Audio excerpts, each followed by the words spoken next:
नमस्कार, मैं हूं दीपक चौरसिया। कल संविधान की में ये वक्त है चुनाव पर चर्चा का और आज देश की चर्चा है राजस्थान और तेलंगाना के चुनाव पर। आज प्रधानमंत्री ने बीकानेर में रोड शो किया। हमेशा की तरह ये रोड शो भी भव्य था।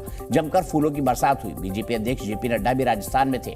उन्होंने उदयपुर में रोड शो किया। वहीं गृहमंत्री अमित शाह तेलंगाना में थे।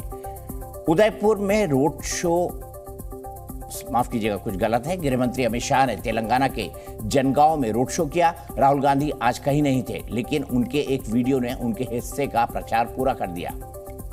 लेकिन मैं आज की डिबेट का शो स्टॉपर प्रियंका गांधी वाड्रा को कहूंगा। प्रियंका गांधी ने आज राजस्थान में प्रचार के दौरान जनता से पूछा कि सोचिए, चुनाव के वक्त समय ही धर्म और जाति की बात क्यों होती है? लोग काम की बजाय जात पात और धर्म पर वोट क्यों मांगते हैं? अब सवाल उठ रहे हैं कि क्या प्रियंका का यह सवाल सिर्फ बीजेपी पर लागू होता है? क्या प्रधानमंत्री और बीजेपी के तमाम नेता जिस तरह सनातन की, राम मंदिर की, तुष्टीकरण की और मुस्लिम आरक्षण खत्म करने की बात कर रहे हैं, क्या ये सवाल सिर्फ उन पर था?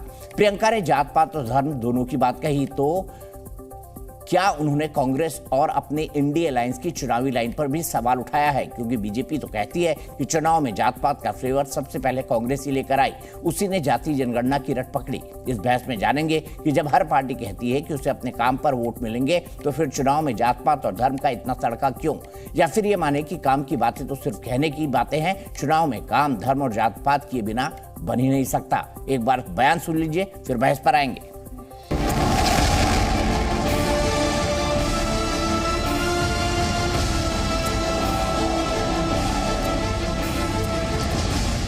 कांग्रेस और उसके साथी सनातन को खत्म करने का ऐलान कर रहे हैं। सनातन को खत्म करने का मतलब है राजस्थान की संस्कृति को खत्म करना। अब एक तरफ भाजपा के नेता जो ऐसी अजीब सी बातें करते हैं जब चुनाव के लिए आते हैं, हम लोग ये नारा लगाते हैं, बहुत सुनने को मिलता है, भारत माता की जय। मगर ये भारत माता है कौन? जब मंच पे खड़े होते हैं वहां पे भी धर्म और जाति की बातें और उसी के आधार पर वोट।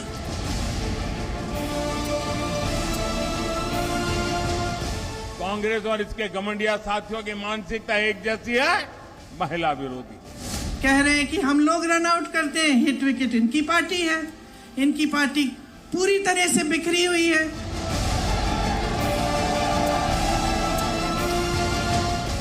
मैं आपको गारंटी देने आया हूं, जिसने गरीब को लूटा है उसे छोड़ा नहीं जाएगा। करगे जी मेरे बाप को भी नहीं छोड़े, बोले मैं कहां पकड़ा हूं? मैं उनके बाप को पकड़ा हूं थोड़ी।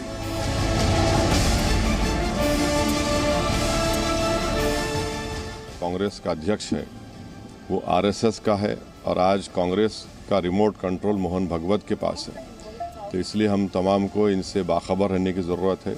केसीआर की पार्टी, बीआरएस और कांग्रेस और ओवैसी की पार्टी मजलिस, ये तीनों 2G, 3G और 4G पार्टियां हैं।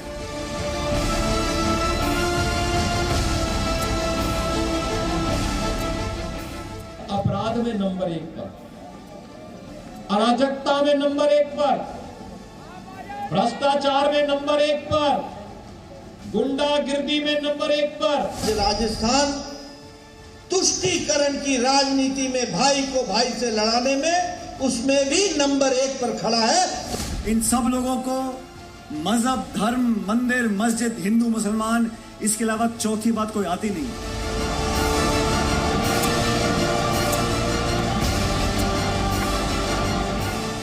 भारतीय जनता पार्टी ने तय किया है कि बैकवर्ड क्लास का सीएम तेलंगाना को देने का काम ये भारतीय जनता पार्टी करेगी। इसी पर बात करेंगे। मेरे साथ कौन कौन खास मेहमान जुड़े हुए हैं। मेरे साथ नलिन कोहली है, प्रवक्ता है भारतीय जनता पार्टी के। मेरे साथ सुरेंद्र राजपूत जी हैं, प्रवक्ता है कांग्रेस पार्टी के। राजकुमार भाटी जी है, प्रवक्ता है समाजवादी पार्टी के। और AK वाजपेयी जी, प्रवक्ता लोक जनशक्ति पार्टी के। सुरेंद्र जी, मैं थोड़ा आपका ध्यान चाहूंगा। मैं आपका एक स्टेटमेंट प्रियंका जी का सुनाना चाहता हूं। है ना। प्रियंका जी ने आज प्रचार के दौरान राजस्थान में क्या कहा, आइए आप सब लोग सुन लीजिए, पूरा बाइट सुनिएगा उनका, पूरा धैर्य के साथ सुनिएगा। अब एक तरफ भाजपा के नेता जो ऐसी अजीब सी बातें करते हैं जब चुनाव के लिए आते हैं। मैं मध्य प्रदेश में थी, मध्य प्रदेश में 18 सालों से इनकी सरकार है और 18 सालों से इनकी सरकार है, लेकिन एक काम का नाम नहीं लेते जब मंच पे खड़े होते हैं। वहां पे भी धर्म और जाति की बातें और उसी के आधार पर वोट। ठीक है राजपूत जी, धर्म तो मैं समझ गया बीजेपी करती है, पर जाति जनगणना तो अभी इंडिया अलायंस का सबसे बड़ा मुद्दा है सर। प्रियंका जी को यह नहीं पता है क्या कि इंडिया अलायंस का सबसे बड़ा मुद्दा जाति जनगणना है। और प्रियंका जी से कह रही कि बीजेपी धर्म और जाति की बात करती है। जाति की बात तो आप भी कर रहे हैं सुरेंद्र जी, और सबसे प्रमुख मुद्दा है। आपकी मासूमियत पर तो हम दिलो जान से फिदा हो गए।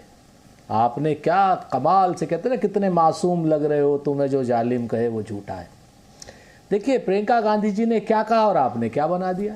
प्रियंका गांधी जी ने कहा ये भारतीय जनता पार्टी वाले धर्म और जाति की बात करते हैं। धर्म तो आपको समझ में आ गया, लेकिन जाति के लिए भी आपने जो है तेलंगाना में श्री अमित शाह जी का बयान चलाया, कहा कि पिछड़ा वर्ग से सीएम होगा। भाई अगर पिछड़े वर्ग से सीएम होगा तो पिछड़ी जाति से ही कह रहे हैं ना अमित शाह जी।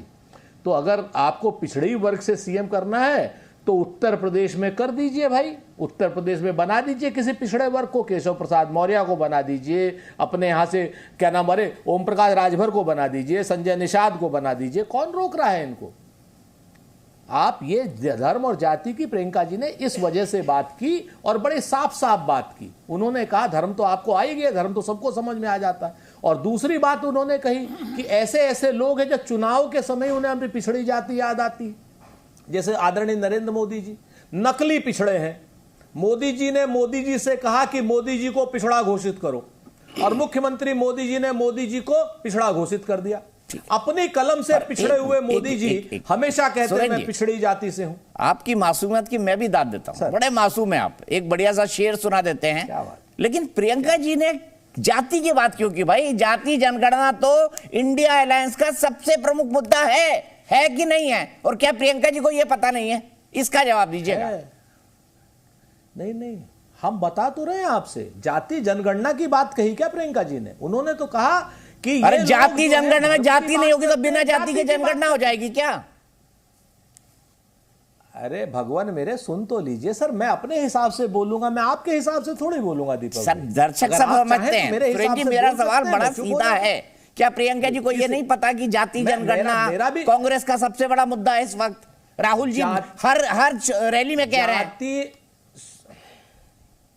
सर जाति जनगणना हमारा सबसे बड़ा मुद्दा है और रहेगा, चूंकि जाति जनगणना से राजनीतिक क्षेत्र की नहीं, सामाजिक क्षेत्र की और संसाधनों पर अधिकार के क्षेत्र की भागीदारी की बात हो रही है। तो और प्रियंका जी को यह बात नहीं पता है? सामाजिक क्षेत्र की, अरे भाई पता है, वो राजनीतिक बात कर रही हैं। आप वही तो कह रहा हूं, वो नरेंद्र मोदी की बात कर रही है, नरेंद्र मोदी के नकली पिछड़े होने की बात कर रही हैं। वो अमित शाह जी के इस बयान की बात कर रही है, झूठे बयान की, कि उत्तर प्रदेश में तो आप पिछड़ों को मुख्यमंत्री बनाते नहीं हो, लेकिन तेलंगाना में कह रहे हो कि पिछड़े को मुख्यमंत्री बना दूंगा। आप नकली पिछड़े मोदी जी हो जाते हैं, तेलंगाना में आप पिछड़ों को मुख्यमंत्री, जहां पे आपकी सरकार है वहां पर आप किसी खट्टर को बनाओगे, किसी क्या नाम चौहान को बनाओगे, किसी धामी को बनाओगे, किसी क्या नाम आदरणीय योगी आदित्यनाथ जी को बनाओगे। लेकिन जहां आपका एक चौहान पिछड़े ही है भाई, वहां पर कहोगे आप पिछड़े को बना दो। सुरेंद्र जी चौहान का नाम ले लिया, पिछड़े ही है चौहान साहब। शिवराज सिंह चौहान पिछड़े मुख्यमंत्री हैं। अरे अब सुन लीजिए ना, योगी आदित्यनाथ भी पिछड़े हैं, पुष्कर सिंह धामी भी पिछड़े हैं, क्या नाम मनोहरलाल खट्टर भी पिछड़े हैं। ये जितने मुख्यमंत्री हैं उनमें से कौन पिछड़ा है इनके यहाँ पर? ठीक है, अब बताइए ना। ठीक है, चलिए। देखिए ऐसा है, उनकी वकालत करनी बंद कीजिए सुप्रीम कोर्ट में। मैं क्यों वकालत करूं सर? उसके लिए नलिन कोहली जी बैठे हैं। मैं तो सवाल पूछ रहा हूं, मेरा काम है सवाल पूछना। कोहली जी को अरे मैं सुरेंद्र जी, आप लोग समझते नहीं है। नहीं देखिए एक मिनट मेरी बात सुनिए प्लीज, मुझे 2 लाइन क्या ले दीजिए। देखिए अब प्रियंका जी ने जाति और धर्म कहा, भाटी जी मंद मंद मुस्कुरा रहे थे जब उनके मुंह से जाति निकला। भाटी जी की वजह से मुस्कान बड़ी कातिल है, बिल्कुल कातिल मुस्कान है राजकुमार भाई। लेकिन मैं हूं पत्रकार, मैं जब तक कांग्रेस का बीजेपी से, समाजवादी पार्टी का एलजेपी से झगड़ा नहीं कराऊंगा तो मेरी दुकान कैसे चलेगी भाई? राहुल जी की मोहब्बत की दुकान है, मेरी सवाल पूछने की दुकान है। और भाई सनातन के हिसाब से सबसे बड़े पत्रकार कौन थे? भगवान नारद मुनि। वो भगवानों में झगड़ा करा देते थे। अब मैं तो पार्टी में ही करा दूंगा तो क्या गलत करूंगा बताइए? मेरी दुकान तो चलने दीजिए सर, आपकी चल रही है बढ़िया शानदार। आपकी दुकान नहीं है सर, आपका शोरूम है। हिंदुस्तान का सबसे बड़ा शोरूम दीपक चौरसिया जी का है। हम तो खुद ही कहते हैं आपका शोरूम है। आप दुकान क्यों चलाना चाहते हो? शोरूम चलाइए। राहुल गांधी दुकान चला रहे, मैं तो उस हिसाब से बोल रहा हूं। सही कथ्यों पर चलाइए। राहुल जी दुकान चला रहे, मैं उस हिसाब से दुकान बोल रहा हूं। आप शोरूम चलाइए। अरे सर, आप शॉपिंग मॉल चलाइए। हम तो कह रहे हैं ना, हम तो कहते हैं कि उत्तर प्रदेश में आदरणीय योगी आदित्यनाथ जी की जगह केशव मौर्य को बनाएं, संजय निषाद को चीफ मिनिस्टर बनाएं, अमित शाह बनाएं, ओम प्रकाश राजभर को चीफ मिनिस्टर, हमें अच्छा लगेगा। जहां पर एक विधायक नहीं आना, वहां पर झूठे ही कह रहे हैं कि हमें पिछड़े वर्ग को चीफ मिनिस्टर बनाएंगे। अरे इतना झूठ काहे बोलते? ठीक है। और दूसरी सबसे बड़ी बात, बाबा बालकनाथ के 52 करोड़ बालकनाथ के 52 करोड़ रुपया के कहां से आए हवाला वाले? इस पर भी जरा कोहली जी से जवाब ले लीजिए। अच्छा नलिन जी, मैं एक सवाल और पूछ देता हूं इनसे। और 52 एक सवाल आपकी तरफ से पूछ देता हूं। बाबा बालकनाथ तो आपने बोल दिया, लेकिन आपने नरेंद्र सिंह तोमर का नाम नहीं लिया। भाई बताइए, नरेंद्र सिंह तोमर और बाबा बालकनाथ के आरोपों पर नरेंद्र जी आपको क्या कहना है? और ये भी बताइए आप कि ये प्रियंका जी ने मासूमियत में बात कह दी कि उनको नहीं पता था कि उनके भाई ही जाति जनगणना को सबसे बड़ा मुद्दा बनाए हुए। ये दीपक जी, कांग्रेस की शक्तिपीठ और कांग्रेस का राजनीतिक केंद्र नेहरू गांधी परिवार है। नेहरू गांधी परिवार में सोनिया गांधी जी, राहुल गांधी जी और प्रियंका गांधी वाड्रा जी, ये तीन जो हैं सबसे प्रमुख नेता हैं। ये एक परिवार आधारित पार्टी है। परिवार आधारित पार्टी का अर्थ क्या हुआ कि जिस पार्टी में या तो परिवार का सदस्य ही उसे कंट्रोल करेगा या मुख्य पद पे आएंगे, या केवल उनके आशीर्वाद से कोई उस पद पे आ सकता है। तो ये पार्टी, अब वहाँ पर भाई बहन जो इस पार्टी के प्रमुख नेता हैं, उनमें ऐसी मासूमियत की या गलती का कोई स्कोप ही नहीं है। राहुल गांधी जी एक बात कह रहे हैं, प्रियंका जी एक दूसरी बात कह रहे हैं। ये उस बात से उत्पन्न होती है कि हम कुछ भी कह देंगे, क्या फर्क पड़ता है? सत्ता के लिए कुछ कह देते हैं। आज हम लोग जाति मतगणना की बात करते हैं, बड़ी बात करते हैं, बीजेपी पे वार करते हैं, और यहाँ पर बीजेपी पे आरोप लगाएंगे कि बीजेपी जो है जाति की राजनीति करती है। मुख्य बात है कि नरेंद्र मोदी जी की सरकार का मॉडल अलग है। मॉडल है सबका साथ, सबका विकास, सबका विश्वास, सबका प्रयास। तो इसीलिए आप देखें ना, आज भारत जो है 5वें सबसे बड़े अर्थव्यवस्था तक पहुंच गई, 4थे तक आ गई। अब आगे विकसित देश बनना है, हमें बिल्कुल आगे जाना है। तो जितनी चीजें कांग्रेस ने भी काम किया, भाई 55 साल रहे सरकार में, कई दशकों से रहे, लेकिन उन्होंने एक गति पे काम किया। मोदी जी की सरकार आई, उन्होंने कहा भाई इस गति से काम नहीं चल करेगा, भारत में हमें इस गति को खूब बढ़ाना है, एक नए भारत का निर्माण करना है। तो इसीलिए गति बहुत आगे बढ़ गई। तो अगर सड़कें इनके समय पे 5 या 7 किलोमीटर दिन पे बनते थे, बीजेपी की सरकार आई तो सीधा 25 हो गई, अब 30 भी पार कर गई है, पर डे बने। और दिख रहा है भाई, एयरपोर्ट अगर है तो इतने बन जाने चाहिए। पहले 2 फैक्ट्रियों में मोबाइल बनते थे, 120 के आंकड़े को पार कर दिया है। एआई की बात हो रही है, ड्रोन्स की बात हो रही है। गरीबों के लिए 80 करोड़ तक अनाज पहुंचे लगातार, कोविड से शुरू होकर आज चल रहा है। गैस कनेक्शन सबके घर में होना चाहिए। तो हर चीज जो है विकास विकास विकास और विकास, तो ये मॉडल है। अब कांग्रेस अगर विकास पे बात करेगी तो प्रश्न उठेगा, भाई 5 साल आप राजस्थान में रहे, तो 5 साल एक अंदरूनिक या आंतरिक नेतृत्व को लेके महाभारत चल रही थी उनके 2 नेताओं के बीच में। तो अब आकर वादों की बात कर रहे और बीजेपी पे वार कर रहे हैं। आपने उसमें इंप्लीमेंट क्यों नहीं किया विकास? तो विकास की बात कर नहीं सकते। छत्तीसगढ़ में भी वही इशू है। छत्तीसगढ़ में नेतृत्व की लड़ाई, आज भी बयान निकला है सिंहदेव साहब का कि भाई मुख्यमंत्री का पद जो है वो बाद में तय होगा, इतनी जल्दी नहीं है। तो वहां पर एक लड़ाई थी मुख्यमंत्री बाघेल साहब और सिंहदेव साहब के बीच। फिर विकास की बात कैसे करें? क्योंकि जैसे विकास की बात करेंगे तो पहला आएगा रिपोर्ट कार्ड, भाई आपने किया क्या। और भाजपा के रिपोर्ट कार्ड में के जहां पर भाजपा के राज्य हैं वहां बात आएगी कि भाई उन्होंने ये किया, केंद्र में मोदी जी की सरकार ने ये किया। तो इस सबको हटाने के लिए भाजपा पे एक वार कर दो, उसका सत्य से कोई लेना देना नहीं है। फिर आप देखिए सुरेंद्र जी बड़े वरिष्ठ नेता हैं कांग्रेस पार्टी के, उन्होंने क्या कहा, भाई ये धामी वामी सारी ऐसी बातें उन्होंने कह दी मतलब घूम फिरकर फिर जात की राजनीति पे आ गए। योगी आदित्यनाथ जी हो, खट्टर जी हो, धामी जी हो, शिवराज चौहान जी हो, मतलब अल्टीमेटली पूरी बात जो है घूम फिरकर आ गई कि भाई जात पात के ऊपर में हम लोग चर्चा क्यों नहीं कर रहे। तो ये बातें दिखाती है कि कांग्रेस जो है कहीं ना कहीं घबराई हुई है। और सबसे बड़ी बात निकलती है राहुल गांधी जी के स्वयं वाक्य से कि भाई भारत माता की जय सुनते। भारत माता कौन है? भारत माता क्या है? कोई वस्तु है क्या? मतलब इस देश में हजारों साल से जो यहां रहते हैं भारतवर्ष में, वो इस धरती को मां के रूप में पूजते हैं और भारत माता का दर्जा दिया है। और राहुल गांधी जी कहते हैं भारत माता क्या है, कौन है भाई? मतलब इनको क्या लग रहा है कि घर से निकलेंगे तो भारत माता जी से अपॉइंटमेंट लेंगे या कोई दुकान में जाकर एक वस्तु की तरह देखेंगे? मतलब ठीक है, लेकिन नलिन जी आपने लंबा बोला, लेकिन मेरे दो सवाल पे आप कुछ बोले ही नहीं। कांग्रेस के आरोप है जी, बताइए। आपने लंबा बोला, लेकिन मेरे दो सवालों पर आप कुछ बोले ही नहीं। जो कांग्रेस के आरोप है कि बाबा बालकनाथ और नरेंद्र सिंह तोमर के बेटे के मामले में ईडी और सीबीआई क्यों नहीं जा रही नलिन जी? इसका भी एक छोटा सा जवाब दे दीजिए। उसका तुरंत उसका जवाब आया, डीप फेक। आप जाइए ना दिवाली मिलन पे, माननीय प्रधानमंत्री जी ने सारे मीडिया कर्मियों के सामने में क्या कहा कि भाई मैं कभी स्कूल में कितने दशकों पहले गरबा किया होगा। मतलब मेरा अब एक वीडियो चल रहा है गरबा का, नरेंद्र मोदी जी का। उन्होंने खुद कहा, सार्वजनिक रूप से कहा, बोला एआई के जमाने में इतना डीप फेक बन जाए तो आप सोचिए ना किस प्रकार से इसका दुरुपयोग हो सकता है। तो ये बातें जो है सीधा ईडी और सीबीआई की बात नहीं है, सत्य पे आधारित होनी चाहिए। जितने लोग के यहाँ रेड हुई, चलिए हम उसकी बात करते हैं, ईडी की बात की। बंगाल में बहुत कहा गया कि भाई राजनीतिक रूप से कर रहे हैं, तो 17 करोड़ रुपए कैश कैसे मिले किसी नेता के घर में? दूसरे टाइम पर 12 करोड़ रुपए कैसे मिले तो सही, जहां जहां रेड हुए पैसे मिले हैं। तो मतलब ये बड़ी अद्भुत बात हो गई कि जितने ये लोग हैं राजनीतिक लोग, इनके यहाँ पैसे मिले जाते, रेड मिलते तो कहते हैं ईडी जो है राजनीतिकरण कर रही है। ये नहीं कहते कि हमारे घर में पैसे कैसे पकड़े गए, हमारे नेता के घर में पैसे कैसे पकड़े गए। ठीक है, इसका क्या जवाब दो? ईडी अपना काम करे, वो चाहते नहीं है काम हो। ठीक है, डीप फेक है सुरेंद्र जी, ये जवाब है उनका, डीप फेक है, एआई से बनाए गए वीडियो है। और बाकी आप जो कहना चाहे जोड़ लीजिए। क्योंकि नेता लोग जो है वो किसी सवाल का जवाब नहीं देते, वो अपनी लाइन चलाते हैं, जैसे आप भी सुरेंद्र भाई। पहली बात तो मैं नलिन भाई का धन्यवाद अदा करता हूं। अकेले इंसान है ये, कम से कम सभ्य तरीके से बात कहते हैं, विरोध अंतर्विरोध अपनी जगह पर।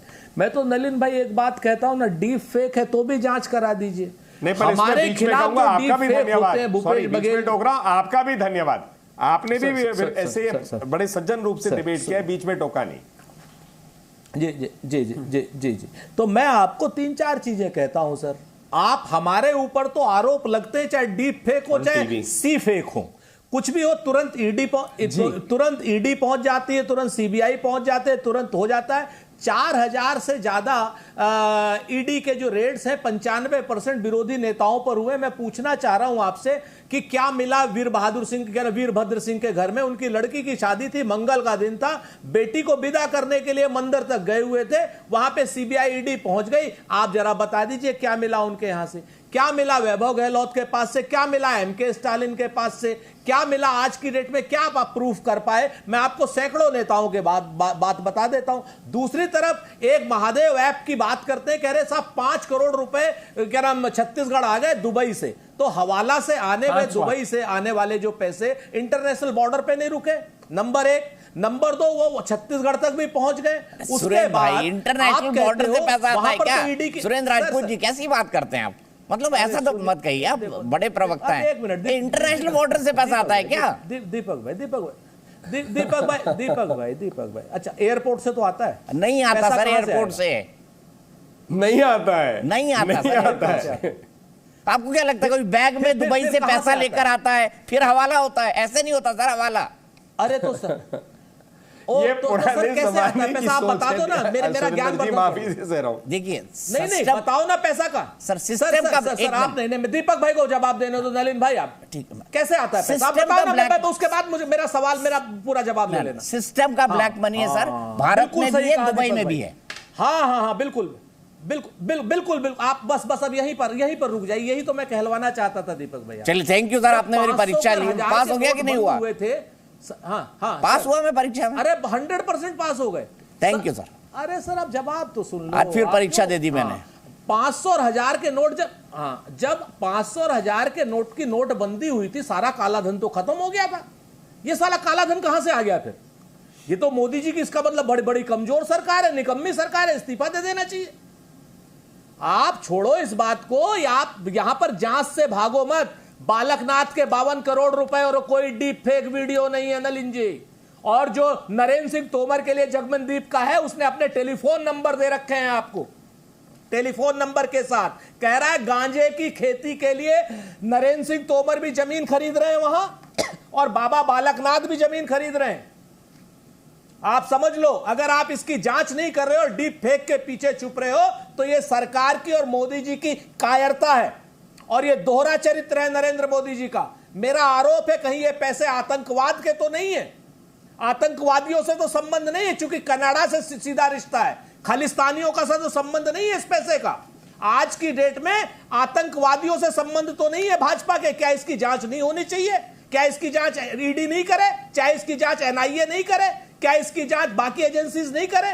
यही बात अगर सपा के या कांग्रेस के किसी नेता पर होती, तब ये वीडियो डीप फेक नहीं कहते आप। तब आज आप मुंह खोल के कह रहे होते कि साहब इसकी ईडी चली गई तो क्या हुआ। आज की डेट में इधर उधर की बातें न करके देश की सुरक्षा का मामला है, आतंकवादियों का पैसा तो नहीं है कहीं बाबा बालकनाथ। बाबा बालकनाथ पे केस करिए ना, आपकी सरकार है राजस्थान में, करिए बाबा बालकनाथ पे केस, लगाइए आरोप, एफआईआर लिखवाइए। अरे भाई अरे दीपक चौरसिया जी, इसका नरेंद्र तोमर का क्या होगा? ये तो राष्ट्रीय सुरक्षा का मुद्दा है, एनआईए पर होगा, ये लोकल पुलिस नहीं कर सकती।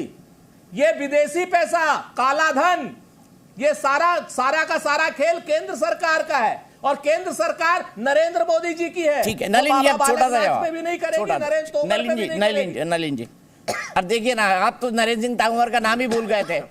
मध्य प्रदेश चुनाव खत्म हो गए तो आपने बाबा बालकनाथ बोला, लेकिन तोमर जी का नाम मुझे याद था। नलिन कोहली जी बताइए क्या है आपका जवाब? गलत तो नहीं कह रहे सुरेंद्र भाई ये बात? मैं दो चीजें नहीं सुरेंद्र भाई, देखिए उन्होंने खुद कहा मैं आरोप लगा रहा हूं। ये आरोप तो कुछ भी लगा दीजिए, आरोप किस आधार पे लगा रहे वो महत्वपूर्ण है। उन्होंने कहा कि ये आतंकवादियों का पैसा नहीं है कनाडा का। भाई भारत और कनाडा के रिश्ते कहां तक पहुंचे हैं और मोदी सरकार ने किस रूप से रुख रखा है आतंकवादियों पे, वो जो है सुरेंद्र भाई ने बिल्कुल नज़रअंदाज कर दिया। आज इनको आतंकवादियों से पैसे आने की चिंता है। जब बालकोट हुआ था तो कांग्रेस के नेता के बाद नेता ने कहा सबूत दीजिए, हमारे एयरफोर्स ने कहा कि हम करके आए, नहीं सबूत दीजिए।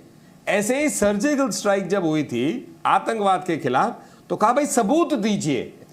तो ये हर चीज पे सबूत मांगते हैं और फिर कहेंगे बाद में कि आप जो है आतंकवाद के प्रति गंभीर नहीं है। गंभीर कैसे नहीं है? अभी कनाडा की बात की। दूसरी बात इन्होंने कहा कि भाई देखो क्या काला धन जो है गायब हो गया देश से। फिर नम्रता से याद दिलाऊंगा कि काला धन तो इस देश में 1947 में तो था नहीं, 2014 में आई नरेंद्र मोदी जी की सरकार। आप बताइए कि काला धन को हटाने के लिए, रोकने के लिए, उत्पन्न ना हो, कांग्रेस ने 50 साल में किए क्या? ये तो मोदी जी की सरकार ने आकर शुरू किया। अच्छा ये पैसा गया कहाँ? जो डीमोनेटाइजेशन की बात उन्होंने की, नोटबंदी, बैंक के अंदर गया। बैंक के अंदर में जाने के बाद क्या हुआ? कार्रवाइयां शुरू हो गई हैं। भाई समझाइए ना, ये पैसे आपके पास आए कहां से? मुझे याद है कि मैं व्यक्तिगत रूप से कह रहा हूं दीपक भाई कि मैं एक समिति पे था मिनिस्ट्री ऑफ कॉर्पोरेट अफेयर्स के, जहां ये हमें जानकारी मिली थी कि भारत के अंदर में लगभग 12 लाख कंपनियां हैं आज से 4 साल 5 साल पहले। उनमें से 2-3 लाख ऐसी कंपनी थी जिनको शेल कंपनी के नाम से किया जाता है। ये सारे 2006, 7, 8, 9, 10, 11 जब यूपीए के 10 साल थे सरकार के, उसमें 2006 से 11 के बीच में बनी कंपनियां। इन कंपनियों में कोई काम धंधा नहीं था, सिर्फ पैसे आते थे, पैसे जाते थे। नोटबंदी में ऐसे कई कंपनियां थी जो 120, 130, 140 ऐसे शेल कंपनी में से पैसे घुमाते थे। कार्रवाई तो हो रही है। तो इसलिए विनम्रता से कहूंगा, देखिए काले धन की लड़ाई जो है एक लंबी लड़ाई होती है, लड़ाई लड़नी पड़ती है। घर बैठ के उसको नज़रअंदाज करके उसका मतलब है दूसरी तरफ देख रहे हैं जब काला धन उत्पन्न हो रहा है या काला धन उत्पन्न हो उसके तरफ आपकी कोई इच्छा है। ठीक है, लेकिन यहां पर मोदी सरकार एक्शन ले रही है तो मोदी जी ऐसे हैं कि जो काम करते हैं उस पर ये प्रश्न उठाते हैं कि क्यों करते हैं। ईडी काम करती है तो कहते हैं ईडी क्यों कर रही है, काला धन पे वार होगा तो क्यों कर रही है। ये कभी जवाब नहीं देंगे कि भाई काला धन उत्पन्न कैसे हुआ और इतना ज्यादा कैसे हुआ देश में। ठीक है, मैं यहाँ पर राहुल गांधी जी का एक बयान सुनवाता हूँ, उस पर मैं जवाब लूंगा। मैं सुरेश जी रुक जाइए, भाटी जी भी बैठे और भाटी जी बड़े नाराज हैं कि आपने इंडिया गठबंधन तो बना लिया, भाटी जी को प्रवक्ता नहीं बताया उसका। नहीं, मैं नाराज हूँ, माफ कीजिएगा, भाटी जी नहीं नाराज है, मैं नाराज हूँ कि आपने इंडिया गठबंधन तो बना लिया, भाटी जी को प्रवक्ता ही नहीं बनवाया इंडिया गठबंधन का। गलत है ना सुरेंद्र भाई, ऐसा ना करा करिए। चलिए कोई बात नहीं, AK वाजपेयी साहब भी मेरे साथ है, दोनों का रिएक्शन लूंगा। राहुल गांधी जी ने भारत प्रवक्ता हैं जी, कुछ कह रहे हैं आप? जी, मैं ये कह रहा हूं कि भाटी जी हमारे साथ में, भाटी जी हमारे और पूरे इंडिया गठबंधन के प्रवक्ता हैं। तो मध्य प्रदेश में क्या बोल रहे थे आपको याद है शब्द क्या था वो? राज्य के चुनाव को केंद्र से आप पानी में लाठी जितनी नहीं, मैं कुछ नहीं कर रहा हूं सर, मैं तो अखिलेश जी का ही शब्द याद दिला रहा हूं, चिरकुट। जाने दे, उन्होंने उत्तर प्रदेश के मुतालिक, और सबसे बड़ी बात है ऐसी बातें तो ओम प्रकाश राजभर ने मां की गाली दी थी नरेंद्र मोदी जी को और योगी जी को, बहन की गाली दी थी, पागल कहा था और क्या नहीं कहा था, उसी ओम प्रकाश राजभर को कंधे पे उठाए घूम रहे हैं।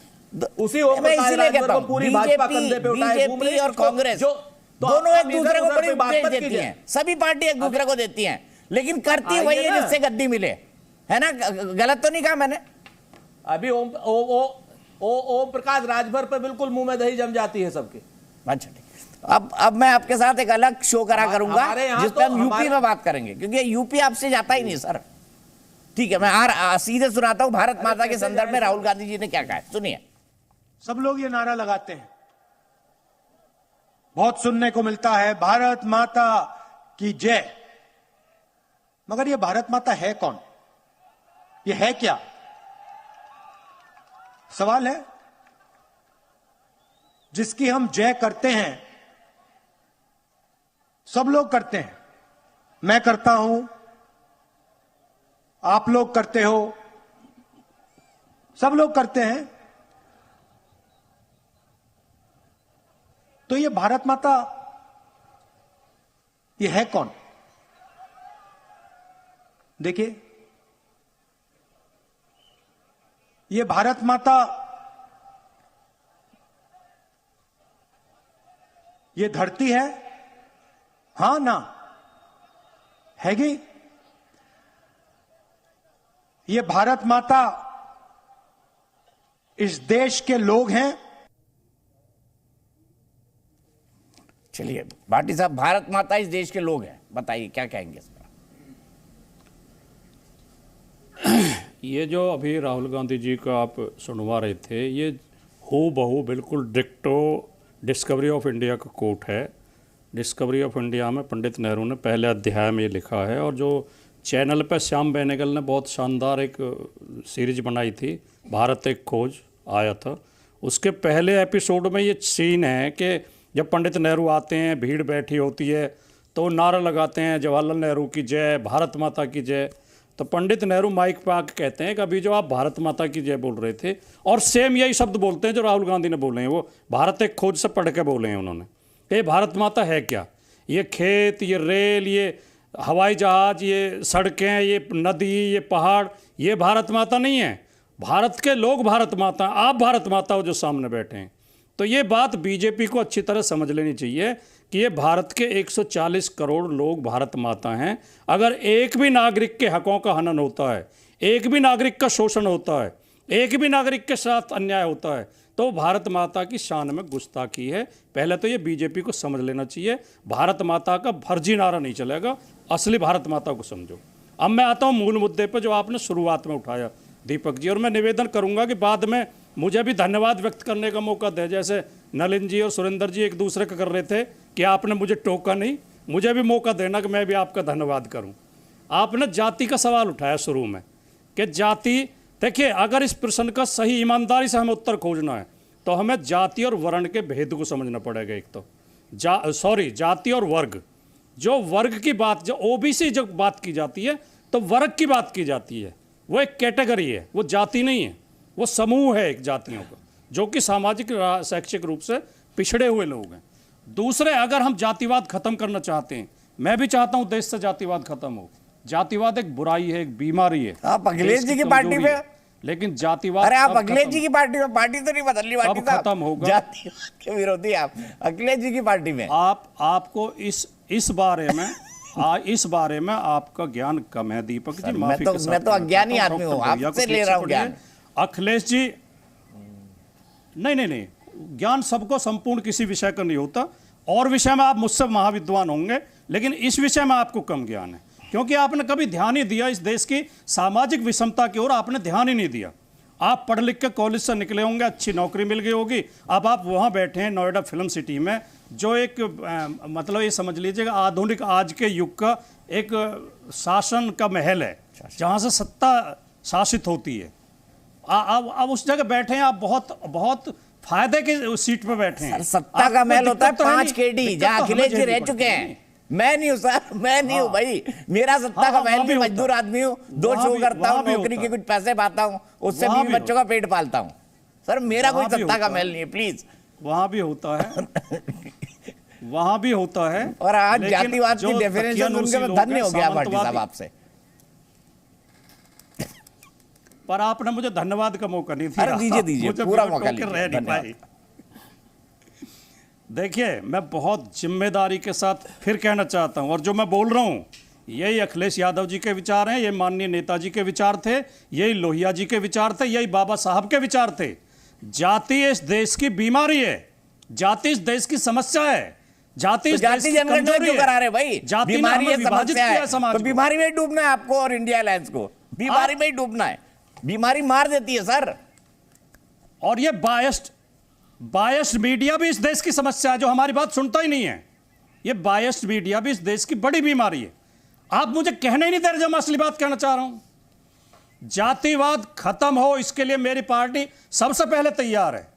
बाबा साहब जाति खत्म करने की बात करते थे, लोहिया जी ने जाति तोड़ो का नारा दिया था, लेकिन जाति तब खत्म होगी जब जो शीर्ष पे बैठे हैं जाति व्यवस्था में, जिन्होंने हजारों साल तक इस देश के बहुमत का शोषण किया है, उनके साथ अन्याय किए हैं, उन्हें अछूत बना के रखा है, उन्हें सत्ता से साधनों से वंचित किया है, उन्हें शिक्षा से वंचित किया है, मान सम्मान से वंचित किया है, जब तक उन्हें न्याय नहीं मिलेगा, पहले उन्हें बराबरी मिलाओ। इसलिए उनकी गणना करनी जरूरी है। जब तक आपके पास आंकड़े नहीं होंगे किसकी कितनी संख्या है और सही सत्ता में कौन कितने हिस्सेदारी है, तब तक आप न्याय नहीं दे सकते। और जब तक न्याय नहीं होगा तब तक जाति खत्म करने का आंदोलन शुरू हो ही नहीं सकता। और जब तक अखिलेश यादव फिर से मुख्यमंत्री नहीं बनेंगे, न्याय थोड़ी होगा सर, न्याय होगा ही नहीं, बिल्कुल नहीं होगा न्याय। नहीं, आप इतनी हल्की टिप्पणियां कर देते हैं बीच में। मैं एक गंभीर बात कह रहा हूं, देश हित की बात कह रहा हूं, देश के भविष्य की बात कह रहा हूं, लेकिन आप हल्की टिप्पणी करके उसे जो हल्का करने की कोशिश करते हैं। दूसरी बात मैं जिम्मेदारी से कहना चाहता हूं, 5 मिनट से बोल रहे हैं राजकुमार भाटी जी, लेकिन ना मुझे जाति आपकी समझ पड़ी, ना जनगणना समझ पड़ी, ना जातिवाद को खत्म करना समझ पड़ा। 12 के भाषण हुए इनके, मुझे केवल 10 सेकंड दे दें आप। इनके 12 मिनट के भाषण हुए, 20 सेकंड लीजिए, फिर मेरे पास वाजपेयी जी से ही बात करने का टाइम होता। हक की और अधिकार की बात करना जातिवाद नहीं है, न्याय की बात करना जातिवाद नहीं है। हक और अधिकार मारना जातिवाद है, अन्याय करना जातिवाद है। जातिवादी वे लोग हैं जो हमारी गणना नहीं कराना चाहते, जो हमारी हिस्सेदारी देना नहीं चाहते, हमारा कोटा देना नहीं चाहते, हमें आगे बढ़ते देखना नहीं चाहते, जो हमें घोड़ों पर नहीं बैठने देते, मंदिर में नहीं घुसने देते, पढ़ने नहीं देते, जो नौकरियां नहीं देते। 69,000 शिक्षक की भर्ती में 18,000 हमारे पद खाली है बीजेपी की जातिवादी सरकार ने। योगी आदित्यनाथ कहते हैं, अच्छा ठीक है, हो गया भाटी साहब, मुझे गर्व है कि मैं 1.5 मिनट फिर ले लिया आपने, 1.5 मिनट फिर ले लिया। चलिए वाजपेयी जी अब जवाब दे दीजिए। ये भारत माता और ये जाति संदर्भ नहीं समझ पाया, भाटी जी की बात समझ पाया आप? ये जाति की बात को बीमारी कह रहे हैं, लेकिन उससे पीछे नहीं हटेंगे। ये बात अलग है कि एक उपजाति पर पूरी पार्टी बन गई। उसका जवाब जो है ना, इस बहस का जवाब प्रधानमंत्री जी ने दिया है। उन्होंने कहा कि जाति सिर्फ एक है, गरीब की जाति। ये उन्होंने जवाब दिया बकायदा। और वो जानबूझ के इसलिए गरीब जाति की बात कर रहे हैं कि अगर गरीबी हट जाएगी तो सामाजिक न्याय भी मिलेगा, उसको ऑटोमेटिक मिलेगा। ये इसीलिए जाति के बकड़ जाल में क्या दोबारा जाना चाहते हैं? प्रधानमंत्री किसी वक्तव्य को बड़ी गहराई से सोच समझ के आकलन करके तब उस बात को कहा करते हैं। देखिए, हम भी इसी राय के हैं कि पहले नारा लगाया करते थे ना, जितनी जिसकी संख्या बारी उसकी उतनी हिस्सेदारी। लेकिन सवाल है कि खाली जनगणना से कुछ नहीं होने वाला। ये बात सही है कि उनको प्लेन लेवल फील्ड मिलनी चाहिए, लेकिन वो देगा कौन? बिहार में 30 साल लालू यादव और ये अपने नीतीश बाबू 18 साल से बड़े भारी समाजवादी योद्धा बनते हैं। कहाँ पहुंचाया बिहार को? कितना न्याय कर दिया, कितना गरीब को ऊपर आप लेके आए। और ये अखिलेश बाबू भी राज में रहे हैं, मुलायम सिंह भी राज में रहे हैं, कितना ऊपर उठा के ले आए बिहार के यूपी के गरीबों को, या कितना उनको सामाजिक न्याय मिल गया। देखिए, कहने और करने में फर्क है। तो अब जो समय है, अब वो समय आ गया है कि हिस्सेदारी दो। हिस्सेदारी अगर नहीं दोगे, प्लेन लेवल फील्ड नहीं दोगे, तो कैसे उनको सामाजिक न्याय मिलेगा? इसीलिए क्या किया है, ऐसी योजनाएं बना रहे हैं मोदी जी कि जिससे कि वो ऊपर उठ के आए, उनको स्कूली शिक्षा मिले। आदिवासी बच्चों की शिक्षा के लिए 23,000 करोड़ रुपए अलग से फंड बना दिया। उसके अलावा देखिए, जो कारीगर होते हैं, लोहार, धोबी, सुनार, मोची, बढ़ई, नाई, इस तरह के जो कारीगर, छोटे छोटे कारीगर, उनके लिए अलग से 13,000 करोड़ रुपए का फंड बना लिया। तो खाली कहने से नहीं होगा, खाली तुष्टिकरण से नहीं होगा। ठीक है, मैं यहीं पर रुकूंगा, अफसोस मेरे पास वक्त इतना है। ठीक है सर, डिबेट है, हम लोग इसको रोचक बनाने के लिए कुछ बातें करते हैं। भूल चूक लेनी देनी माफ कर दीजिएगा अगर आपको कोई बात बुरी लगी हो।